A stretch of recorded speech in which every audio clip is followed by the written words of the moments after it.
बिहार झारखंड और मैं हूं आपके साथ लक्ष्मी। बुलेटिन की शुरुआत एक बड़ी अच्छी खबर से करने वाले हैं। सीएम नीतीश कुमार ने एक बड़ा ऐलान कर दिया है उद्योग के लिए।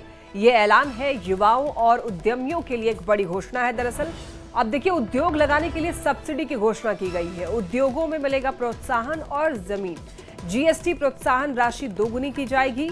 उद्योग लगाने के लिए विशेष आर्थिक पैकेज देने का निर्णय लिया गया है। उद्योग लगाने के लिए सभी जिलों में जमीन की व्यवस्था भी की जाएगी। ज्यादा रोजगार देने वाले उद्योगों को मुफ्त में जमीन दी जाएगी। 5 साल में 1 करोड़ रोजगार का लक्ष्य रखा गया है और 5 साल में 1 करोड़ युवाओं को नौकरी और रोजगार देने का ये लक्ष्य है। देखिए, 2020 में 7 निश्चय 2 के तहत की गई घोषणा के क्रम में सरकार ने 50 लाख युवाओं को सरकारी नौकरी और रोजगार देने के लक्ष्य को पूरा कर लिया है। सीएम नीतीश कुमार का ये ट्वीट, और उसमें उन्होंने लिखा है कि अब हमारी सरकार ने अगले 5 वर्षों में 1 करोड़ युवाओं को नौकरी एवं रोजगार देने का लक्ष्य रखा है। राज्य में उद्योग लगाने और स्वरोजगार करने वालों को कई प्रकार की सुविधाएं देकर सरकार उन्हें प्रोत्साहित कर रही है। और अब बिहार में उद्योग लगाने के लिए उद्यमियों को विशेष आर्थिक पैकेज दिया जाएगा। ज्यादा जानकारी के लिए न्यूज 18 संवाददाता आनंद अमृतराज हमारे साथ जुड़ रहे हैं। आनंद, उद्योग जगत के लिए एक अच्छी खबर है, उद्यमियों को विशेष आर्थिक पैकेज देने का ऐलान किया गया है। एक बार पूरी जानकारी डिटेल में दीजिए। देखिए, निश्चित तौर पे नीतीश कुमार की सरकार ने अब तक बिहार में रोजगार को लेकर कई घोषणाएं की थी और 1 करोड़ रोजगार की बात भी कही है 15 अगस्त के मौके पर।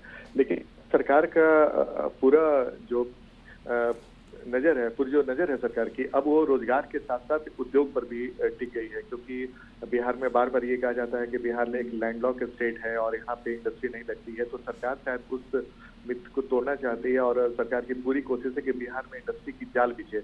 और जाहिर तौर पे अगर बिहार में इंडस्ट्री लगती है तो बिहार में बड़े पैमाने पर रोजगार का सृजन होगा और बिहार जैसे स्टेट में जो लोग बड़े पैमाने पर युवा यहाँ से पलायन कर जाते हैं रोजगार के लिए, शायद उसमें कमी आएगी। और यही वजह है कि नीतीश कुमार ने जो एक्सपर्ट पोस्ट किया वो बेहद महत्वपूर्ण है और उन्होंने बिहार में उद्योग लगाने के लिए जो भी प्रोत्साहन हो सकती है सरकार की तरफ से, उसमें एक तरीके से उद्योगपति को लुभाने की बड़ी कवायद की है। और सबसे बड़ी बात है कि उसमें सरकार के साथ जो महत्वपूर्ण बातें कही गई वो बेहद महत्वपूर्ण है कि अगर बिहार में कोई भी इंडस्ट्री लगाता है तो कैपिटल सब्सिडी होता है, ब्याज सब्सिडी और जीएसटी की जो प्रोत्साहन राशि होती है उसे दुगना किए जाने की बात कही है सरकार ने। तो बेहद महत्वपूर्ण हो जाता है कि किसी स्टेट में अगर आप इंडस्ट्री लगाते हैं और सरकार की तरफ से अगर कई आपको रियायत मिलती है तो कोई भी इंडस्ट्री की जो राह है वो बिहार की तरफ आएगी। दूसरी महत्वपूर्ण बात है कि उद्योग लगाने के लिए सभी जिलों में जमीन की व्यवस्था की जाएगी तथा ज्यादा रोजगार देने वाले उद्योगों को मुफ्त में जमीन दी जाएगी। इसका मतलब ये हुआ कि अभी तक उद्योग जो भी इंडस्ट्रीज हम लोगों ने भी देखा है कई बार कि कई इंडस्ट्रीज ऐसे हैं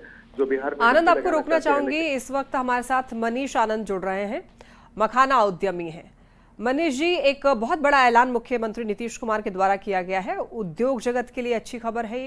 इसमें बताया जा रहा है कि जो राशि है वो दोगुनी की जाएगी, सब्सिडी दी जाएगी और जमीन देने की भी बात की जा रही है। यानी कि आर्थिक पैकेज देने का ये ऐलान है। इसको किस तरीके से आप देख रहे हैं, कितना असर जो है ये इंडस्ट्री डेवलपमेंट के लिए हो सकता है?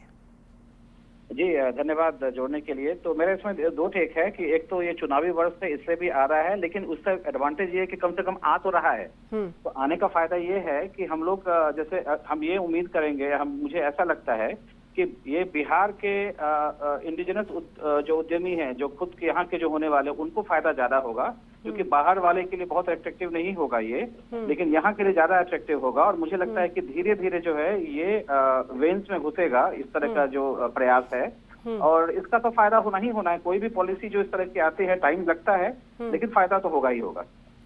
तो बिहार के लोगों के लिए फायदे के लिए ये दरअसल किया गया है। तो जो बिहार के लोग बाहर जाते थे रोजगार के लिए बाकी अन्य प्रदेशों में, तो हो सकता है कि उनको यहीं पर काम मिलेगा तो वो बाहर नहीं जाएंगे। तो उसके लिए, उसके लिहाज से क्या लगता है आपको, क्या ये फायदेमंद रहने वाला है ये ऐलान? बिल्कुल।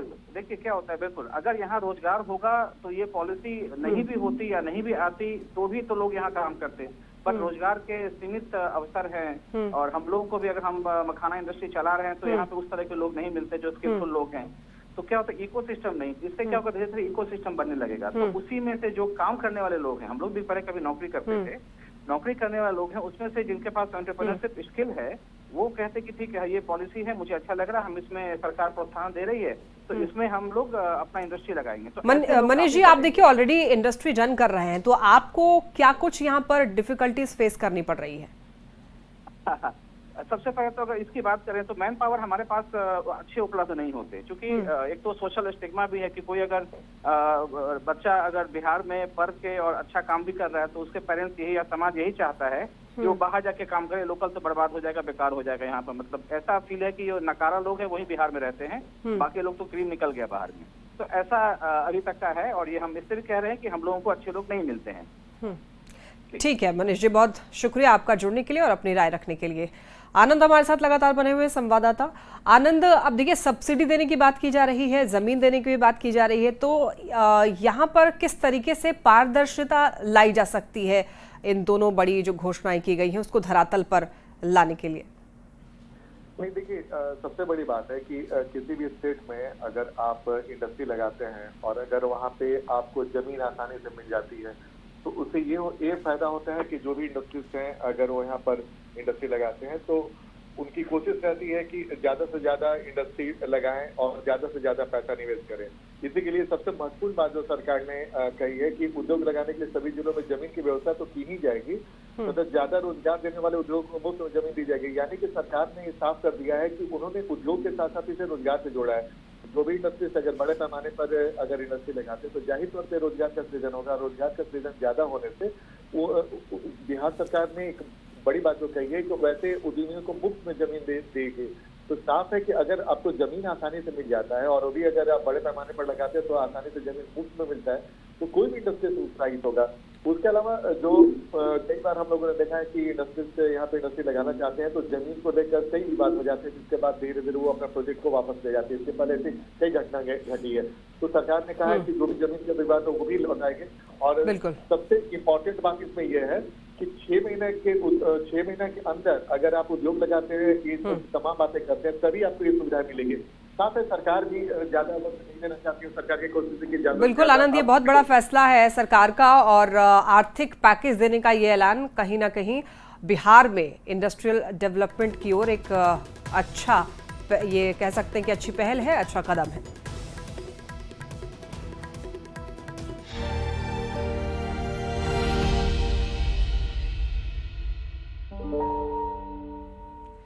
और देखिए, झारखंड के शिक्षा मंत्री रामदास सोरेन का निधन हो गया है। अब हमारे बीच रामदास सोरेन नहीं रहे। दिल्ली के अपोलो अस्पताल में बीती रात उन्होंने 62 साल की उम्र में अंतिम सांस ली। 15 दिन के भीतर ही झारखंड की राजनीति को ये दूसरा बड़ा झटका लगा है। 4 अगस्त को दिशोम गुरु शिबू सोरेन का निधन और अब रामदास सोरेन अस्पताल में जिंदगी की जंग हार गए। तो 2 अगस्त को जमशेदपुर में अपने घर में ही रामदास सोरेन बाथरूम में गिर गए थे और उनके सिर में गंभीर चोट आई थी, जिसके बाद उन्हें एयर एम्बुलेंस से दिल्ली ले जाया गया था, जहां उनका इलाज चल रहा था। लेकिन देखिए, रामदास सोरेन के निधन के बाद उनके पार्थिव शरीर को रांची लाया जा रहा है और फिर रांची एयरपोर्ट से विधानसभा ले जाया जाएगा, जहां पर उन्हें श्रद्धांजलि दी जाएगी और इसके बाद दोपहर 12:30 बजे घाटशिला के मऊ ताम्र भंडार मैदान में अंतिम दर्शन के लिए उन्हें रखा जाएगा। इसके बाद घाटशिला जेएमएम कार्यालय भी उनका पार्थिव शरीर ले जाया जाएगा। तो आज शाम ही उनका अंतिम संस्कार किया जा सकता है। देखिए, रामदास सोरेन स्कूली शिक्षा मंत्री की जिम्मेवारी भी उन्होंने ली थी और मंत्री के रूप में दूसरा कार्यकाल भी वो पूरा नहीं कर पाए। 2 अगस्त को बाथरूम में गिरने की वजह से उन्हें गंभीर चोट आई थी सिर में और ब्रेन हेमरेज की वजह से वो अपनी जिंदगी और मौत के बीच लड़ाई लड़ते रहे। 14 दिन तक लगभग उन्होंने ये लड़ाई लड़ी और आखिरकार 15 अगस्त को उन्होंने अंतिम सांस ली दिल्ली के अपोलो अस्पताल में।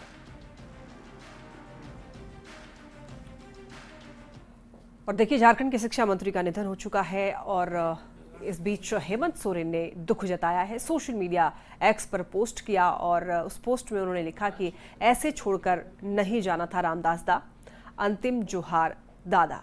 तो झारखंड के शिक्षा मंत्री का निधन और ये बहुत ही शोक की खबर है झारखंड के लिए, राजनीतिक जगत के लिए भी दूसरा ये बड़ा झटका है।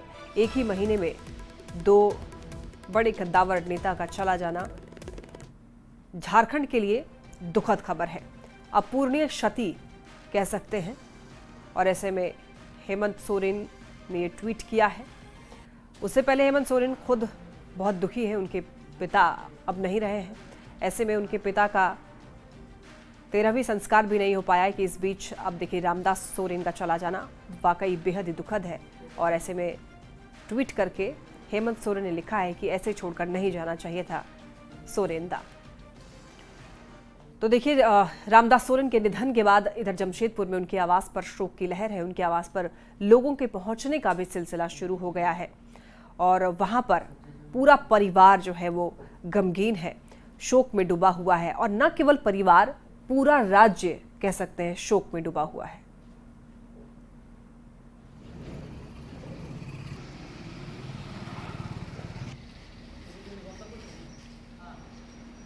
एक दुखद खबर आई है जहां झारखंड के शिक्षा मंत्री रामदास सोरेन कल देर रात दिल्ली के अपोलो अस्पताल में इलाज के दौरान उनकी मौत हो गई। 2 अगस्त को इसी आवास पर वो बाथरूम के दौरान, आप देख सकते हैं कि इनका आवास है और इसी आवास पे बाथरूम जाने के दौरान वो सुबह 4:30 पर गिरे थे और उसके बाद उनको सर में गंभीर चोट लगी थी, जिसके बाद उन्हें आनंद फानन में जमशेदपुर के टाटा मोटर्स अस्पताल ले जाया गया था। उसके बाद उन्हें दिल्ली रेफर कर दिया गया था। हालांकि लगातार इलाज चल रहा था और कल देर शाम एक दुखद घटना जो है जानकारी मिली, जिसके बाद वो रामदास सोरेन हमारे बीच नहीं रहे और 10 बजे तक रांची एयरपोर्ट उनके पार्थिव शरीर पहुंचेगा और उसके बाद वहां से सीधे तौर पर वो घाटशिला उनके गांव जाएगा और पार्थिव शरीर वहां पर जहां अंतिम दर्शन होगा और उसके बाद वहां से यहाँ जमशेदपुर के टिल्को स्थित घोड़ा बांधा उनका आवास आएगा। और देखो अपूरणीय क्षति है इसमें, और क्या बोलेंगे, बोलने का तो कुछ रास्ता नहीं। जानकारी देखिए, अभी जो बॉडी रांची 9 बजे उतरेगा, वहाँ का जो भी नियम कानून करने के बाद वहाँ से 9:30 बजे रवाना होगा। रवाना के घाटशिला जो मोहबंडर HCL ग्राउंड है उसमें हम लोग का क्षेत्र का जो अपना विधानसभा है, तो विधानसभा में अंतिम दर्शन कराने के बाद ही हम लोग लाएंगे आवास। और आवास का अपना जमीन है, अपना जमीन में वो दाह संस्कार का वहाँ करने का हम लोग प्रोग्राम लिए हैं। आज के दिन बहुत बड़ा क्षति है झारखंड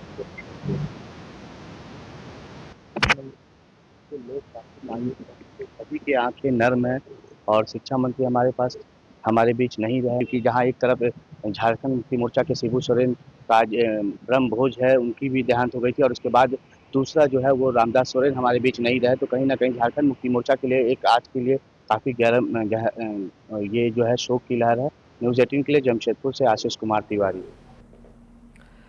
और रांची एयरपोर्ट से संवाददाता निरंजन सिंह हमारे साथ जुड़ रहे हैं, ज्यादा जानकारी देंगे। निरंजन, पार्थिव शरीर रामदास सोरेन का दिल्ली से रांची लाया जा रहा है, तो कब तक पार्थिव शरीर लाया जाएगा, क्या जानकारी मिल रही है? 7:15 पर दिल्ली एयरपोर्ट से उनका पार्थिव शरीर रांची के लिए रवाना किया गया। अब से कुछ देर के बाद उनका पार्थिव शरीर रांची एयरपोर्ट पर लाया जाएगा।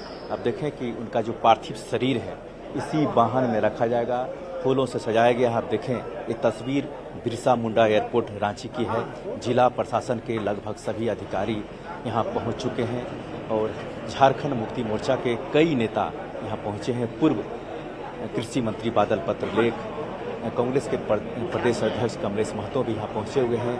झारखंड मुक्ति मोर्चा के कई तमाम नेता यहाँ पहुँचे गए हैं और निश्चित तौर पर जिस तरह से यहाँ माहौल बन रहा है और यहाँ से सीधे इनका पार्थिव शरीर को हम बात करेंगे।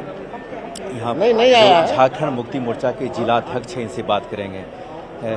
गुरुजी के निधन के बाद एक बार फिर शिक्षा मंत्री रामदास सोरेन जी का निधन हुआ है। जी, गुरुजी के जाने के बाद जो गम का माहौल पूरे झारखंड ही नहीं बल्कि देश भर में हुआ, उससे अभी पार्टी उबर भी नहीं पाई थी।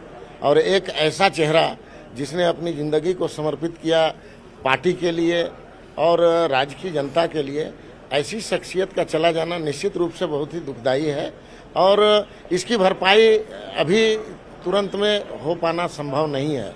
लेकिन हम झारखंड मुक्ति मोर्चा के तरफ से अपनी ओर से उन्हें श्रद्धा सुमन अर्पित करते हैं, श्रद्धांजलि देते हैं कि ईश्वर उन्हें अपने श्री चरणों में जगह दें और जो भी कार्यकर्ता या उनके चाहने वाले आहत हैं उनको सब्र करने की ताकत दें।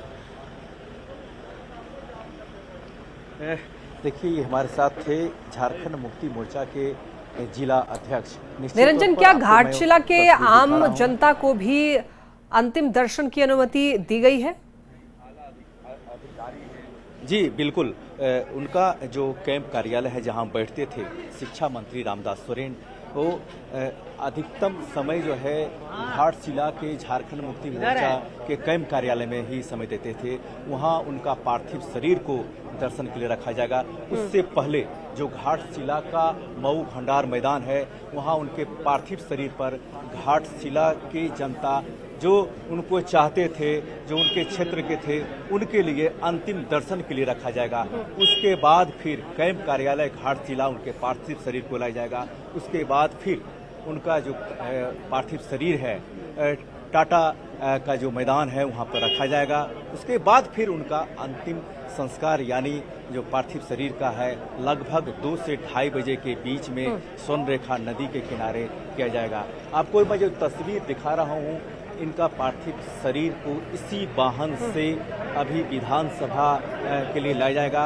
हालांकि कुछ देर के बाद उनके पार्थिव शरीर यहाँ पर एयरपोर्ट से विधानसभा के लिए विधानसभा परिसर में वहाँ पर स्पीकर सहित कई गणमान्य लोग उनके अंतिम दर्शन के लिए श्रद्धांजलि देंगे। उसके बाद फिर ठीक है निरंजन, बहुत ही दुखद खबर है और ऐसे में आप नजर बनाए रखिए। बहुत धन्यवाद आपका इन तमाम जानकारी के लिए, तमाम अपडेट्स के लिए। शिक्षा मंत्री रामदास सोरेन के निधन पर देखिए इधर बीजेपी प्रवक्ता प्रतुल शाहदेव ने भी शोक जताया है और उन्हें भूमि पुत्र बताते हुए ये कहा है कि रामदास सोरेन बेहद ही सरल और सहज स्वभाव के थे। वो शिक्षा के क्षेत्र में कई सुधार कर रहे थे। उनके निधन से झारखंड की राजनीति को बड़ी क्षति हुई है। भीतर में ही दोहरा दुख का झटका लगा है। पहले दिशुम गुरु शिबू सोरेन जी चले गए, असामयिक निधन हो गया, पूरा झारखंड मनमाहत था।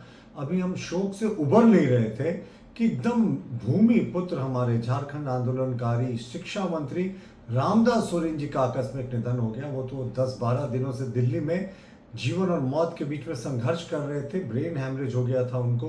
तो ये दोनों मौतों ने बिल्कुल झारखंड को झकझोर कर रख दिया है।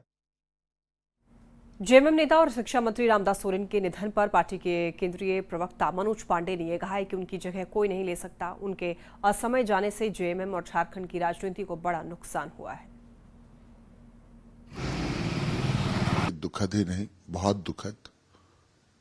और अभी तो हम सदमे से उबर भी नहीं पाए थे।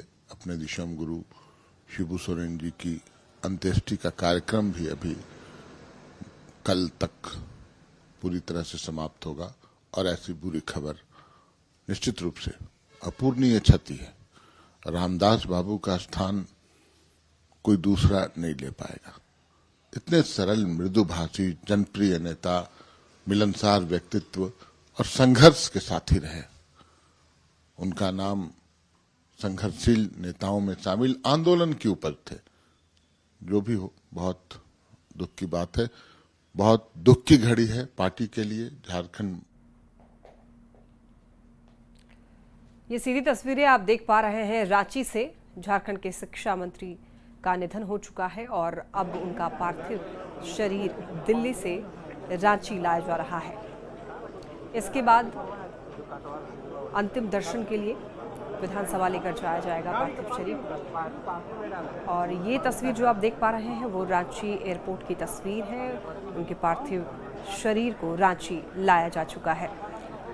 अब आप देख सकते हैं ये लाइव तस्वीरें। रांची लाया जा चुका है पार्थिव शरीर। सभी की आंखें नम हैं और झारखंड की राजनीति को बड़ी क्षति पहुंची है। एक के बाद एक बड़े कद्दावर नेता का चला जाना वाकई बेहद दुखद।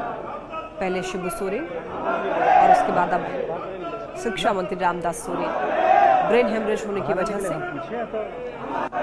रामदास सोरेन अब हमारे बीच नहीं है। उनका पार्थिव शरीर दिल्ली से रांची लाया गया है। दिल्ली के अपोलो अस्पताल में उनका इलाज चल रहा था।